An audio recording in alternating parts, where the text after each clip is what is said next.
You know, when most people think about retirement planning, they picture the fun stuff, travel, grandkids, hobbies, finally having some time back. But the number one thing that can catch people by surprise, it's long-term care and how quickly the cost can overwhelm even a well-built retirement plan. We're talking $60,000 a year for assisted living or $100,000 a year for private nursing home. And here's the kicker. Most families don't realize they need a plan until they're already in the middle of a crisis. Hey there, I'm Andrew Rafal, founder of Bayntree Wealth Advisors. And for more than a decade, we've helped hundreds of families make confident retirement decisions, including how to prepare for future costs without sacrificing their lifestyle or legacy. And if you're thinking, I'm not even sure where my gaps are, we put together a short retirement readiness assessment. You can take it in about 2 minutes. It's designed to give you a clearer picture of where you stand, including how prepared you may be for long-term care.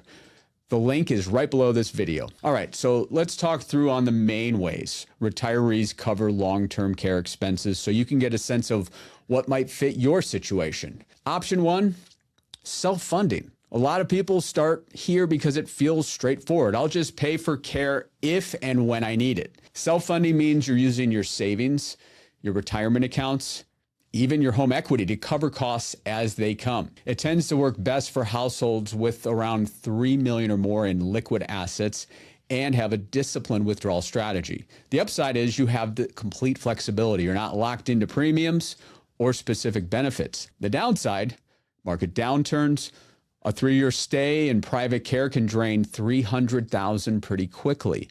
And if it hits during a down market, it can throw your whole retirement income plan off balance. It may also impact how much you're able to leave to your kids or grandkids if that's part of your goals. Option number two, the traditional long-term care insurance. This is the classic route, a standalone policy that pays a daily or monthly amount if you ever need care. It's typically a good fit for people in their late 50s to early 60s who are generally healthy and want clearly defined coverage. The big challenge though, premiums can go up over time. And it's a use it or lose it benefit, which turns a lot of people off. So quick tip here, if you're a couple, look at shared benefit riders. They allow you to access each other's pools of benefits and can be a smart way to stretch your coverage. Option number three is a hybrid life insurance with long-term care features. See, these hybrid policies have become increasingly popular because they solve the, well, what if I never use it concern? These are either life insurance or annuity contracts with built-in long-term care benefits. If you need care, you can access the long-term care pool of the monies. If you don't, your beneficiaries get a death benefit. So the pros of this is that you've got guaranteed premiums, no wasted money, and flexible benefits.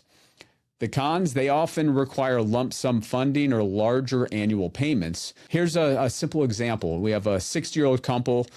They might reposition $150,000 from a low yield savings account to create over $400,000 of future long-term care protection. Option number four, annuities with long-term care riders. So if you already own annuities, especially ones you don't need for income, this can be efficient. Many of these contracts will double the income if it's used for long-term care, meaning if you qualify. And under the Pension Protection Act, these withdrawals may be tax-free, which is a huge advantage. Option number five, using home equity or a reverse mortgage. This one often gets overlooked, but for people who want to age in place, tapping the home equity can be a powerful tool. The key is to use it strategically with guidance, not as a reaction to the crisis. For many retirees, their home is their biggest asset outside their retirement accounts, and it can be absolutely part of your long-term care funding plan. So how do you make the call? Really comes down to a handful of factors. Your health and family history, how much liquidity you have, and whether you want to leave a legacy to the family, how much tax exposure you're dealing with, and finally, really just your overall retirement income plan. Thing is, there's no one size fits all. Long-term care isn't just a financial decision. It's emotional, it's logistical, and it's deeply personal. So if you found this to be helpful, please be sure to subscribe to our channel. Tap the bell icon. It's the best way to stay up to date with our weekly retirement insights so you can make smarter moves as you head into retirement. Thanks for watching. I'll see you in the next one. Happy planning, everyone.